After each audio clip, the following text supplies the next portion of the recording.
his tweets. He deleted a lot of tweets. There's one where he went at Russ, called him classless, used an expletive last year. And I saw a tweet. It's hard to tell what's real now, right? I think the one you saw in October was real. And I saw one where he used the N-word in regard to another person, not Russ, but just some random person who said something to him.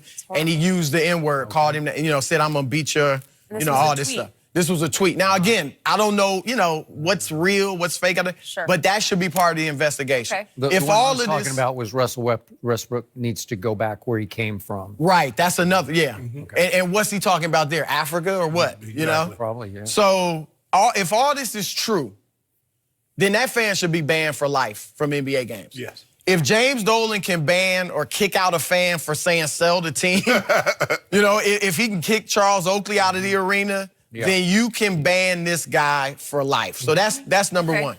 Now, regarding Russ, I get it, pride as a man, especially when the attack is racial. But you can't handle it that way. Because what if that comes to a logical conclusion where that fan gets up in Russ's face, runs over, okay, so you want to do this? And those two start fighting, because Russ wouldn't back down. Forget those two. What about innocent bystanders, little children, women, that could get hurt? It would become a melee. And so you can't have this type of reaction. Now, I'm not saying sit there and take it. I'm saying it's easy to say to team security, look, this guy is using racial epithets. He said this. Go tell the arena security, I want him out. But Chris, there's Usher standing right there. We should.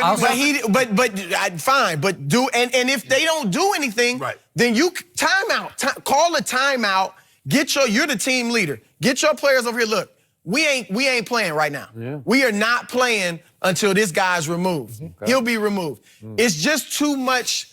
And that message has to be, I get the pride. And Russ said, if I'm on the street and you say something to me like that, you're not gonna, I get it. You might risk an assault charge, but if somebody's man enough to come up to you and insult you, they can be man enough to take a punch and, all that. But you can't do that you're in a professional environment. It's your workplace.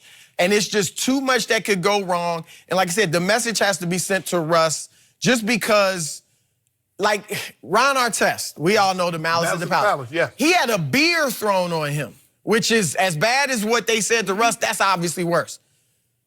If somebody, I'm not sure about that. But it's bad. I got it. If somebody threw a beer on Russ, Russ would go after him. He would.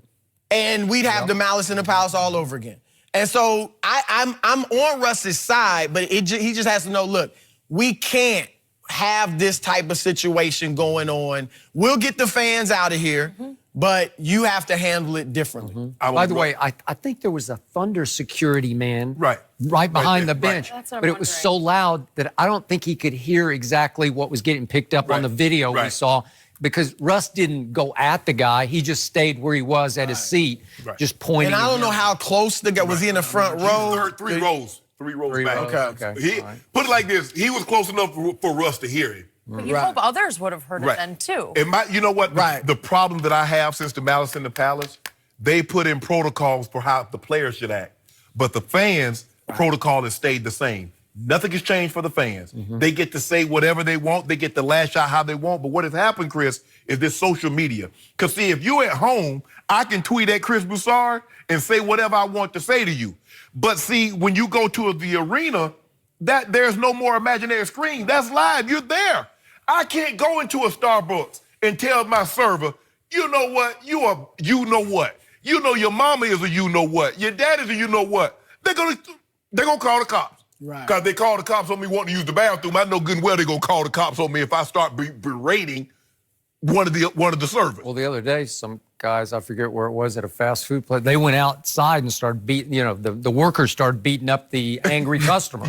Go ahead. And so that's the thing. The problem that I got, when Russ said about the female, I'm going to whip you. Obviously. He should have told her, man, look here, your wife going to call you to really catch one tonight.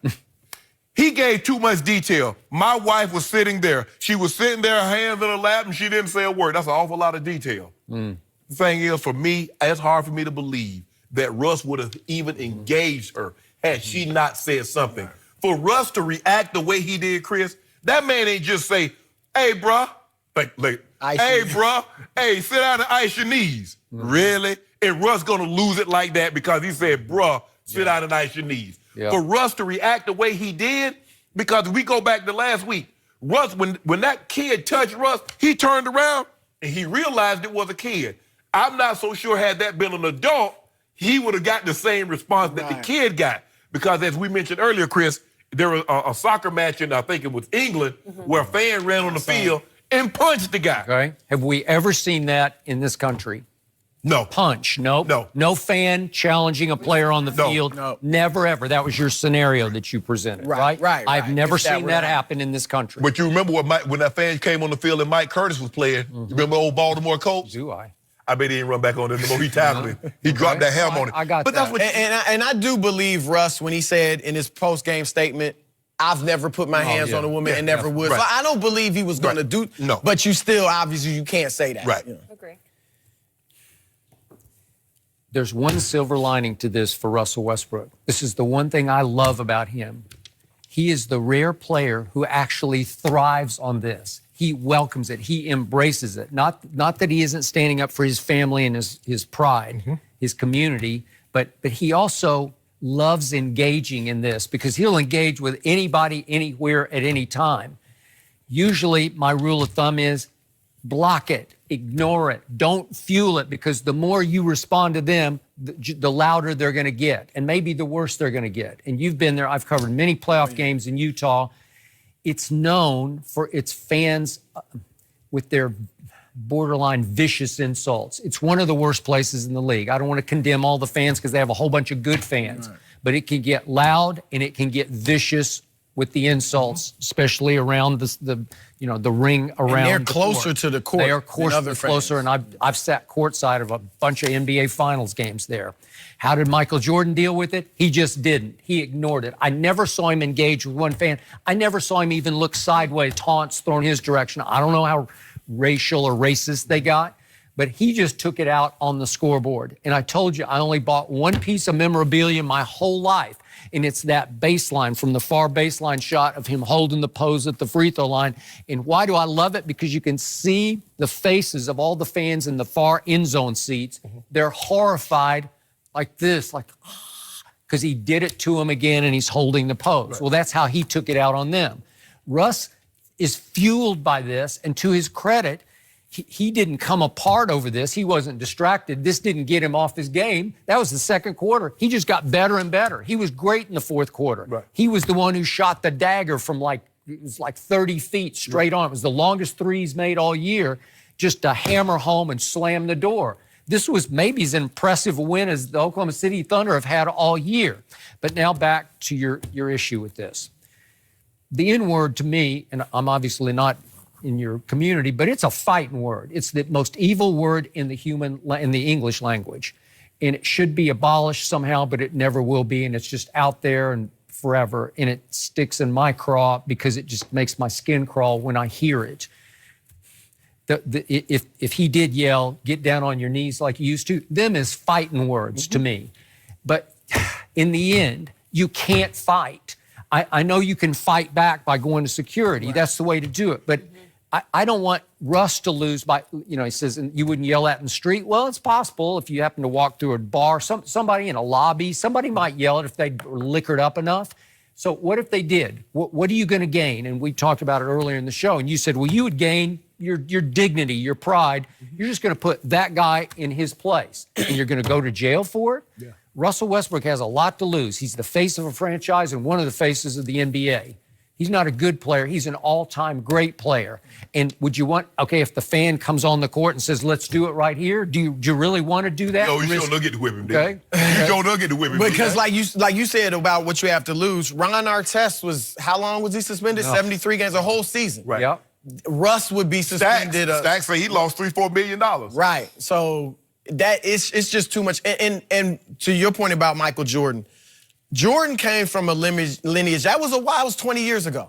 And from Jackie Robinson on, black athletes were taught, look, you're gonna have these insults, racism, you turn the other cheek, all that. I like that Russ is like, and other athletes are like, no, we're not taking I it anymore. do too. Right. Now, the thing is not to fight physically. That's what I'm saying. But get them, whereas before you couldn't even maybe got them ejected from the arena. Right. Now you can get them kicked out and banned and all that. I think Russ, it was more threatening.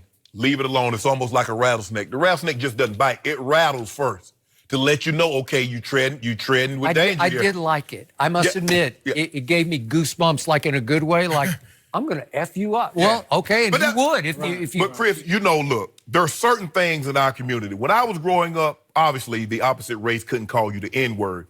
But if you said something about my mama or my grandma, you had to whip me. Right. Either you had to whip me or I'm going to whip you. Yep. So to this day, my mom, my kid, my grandma, that's sacred. Leave that alone, bro. You want to say, hey, you terrible. I'm a terrible announcer. I don't know how I got a job on TV. I can't enunciate. I got a heavy Southern. All that. That's fair game. Got it. But, bro, I'm not. Don't let the suits fool you. I'm still much of a man up under this suit. So don't. Hey, that's why I don't go out, Chris. And man, you don't do anything because I know me.